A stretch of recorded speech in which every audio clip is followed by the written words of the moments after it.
Will there be a winner in the new space race? Just days after a Russian attempt failed, India. We are in a Russia's space taking race its claim with in a new China. space race. Witnessing a new era of Impressive. space They are good.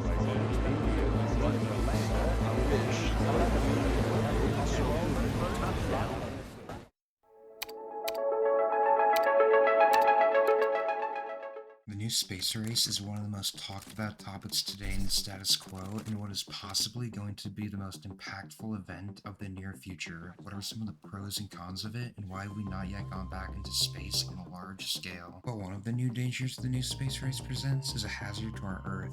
According to openaccessgovernment.org, solid fuel rockets like the two booster ignition motors NASA plans to use on the Artemis mission can have a serious impact on Earth's climate. Researchers from MIT, UCL, and the University of Cambridge have used 3D models to look at how rocket launches are affecting the Earth and rocket re-entries based on the space companies owned by billionaires. It was discovered that black carbon particles, which is a heavy soot emitted from fossil fuels, are 500 times better at keeping heat in the atmosphere compared to other soot-emitting pollutants like aircraft and surface transportation, and it doesn't seem to be slowing down. An article from the NOAA states that an estimated 1,000 tons of rocket suit exhaust are emitted annually, and it's not just the atmosphere that will be affected. There are factors that will impact astronauts if we choose to leave Earth for the Moon or Mars, such as the distance from Earth and the lack of gravity, which impacts bones, muscles, and the cardiovascular system. Those are just some problems out of many.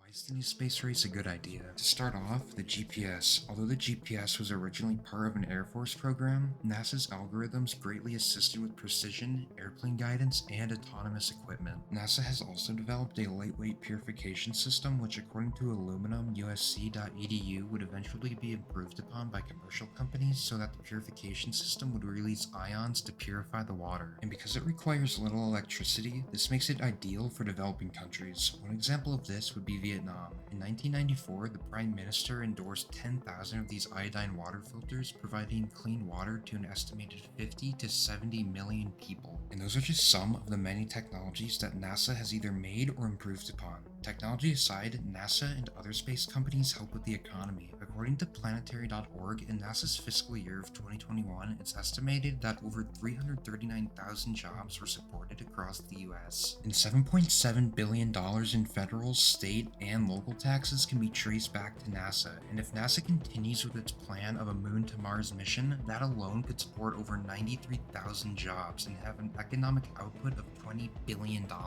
And that's not it. For every full-time job on that mission, an additional 37 jobs would be supported. This image shows which states would mostly be affected, and that's just NASA. Companies like Blue Origin or SpaceX, which has over 10,000 employees, have plans to expand more jobs.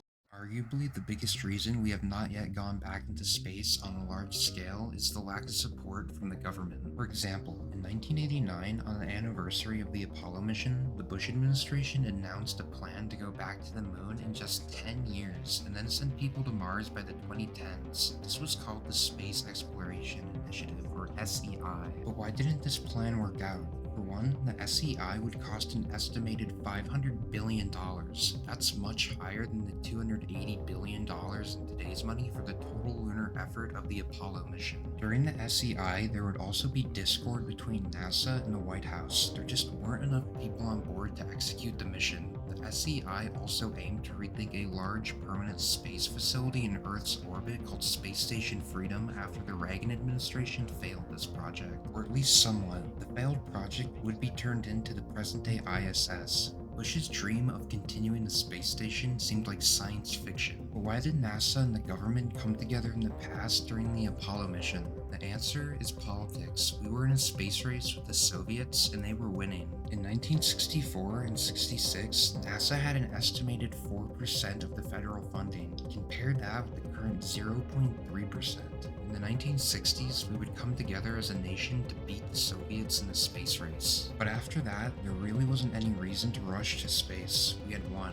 But in recent times, there's been an explosion in popularity in this new space race. But why? Once again, the answer is politics. The US is no longer the only space titan today.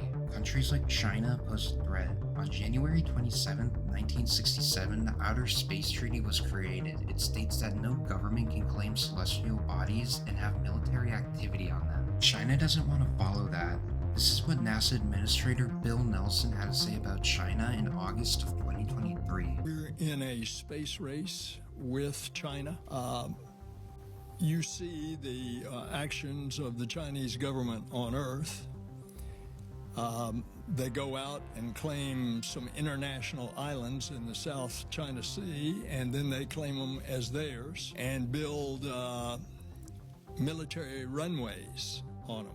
It's called the Spratly Islands. So should we invest our time in the new space race? Well, as of 2023, there are mixed feelings about it. Although around 60% of Americans think it is essential for NASA to be involved with the space race, only 12% of that 60% believe in sending humans beyond Earth, and roughly 30% of people don't believe that it is essential to lead or be part of this race. Right now, all we can do is wait for the future to determine what the new space race will look like.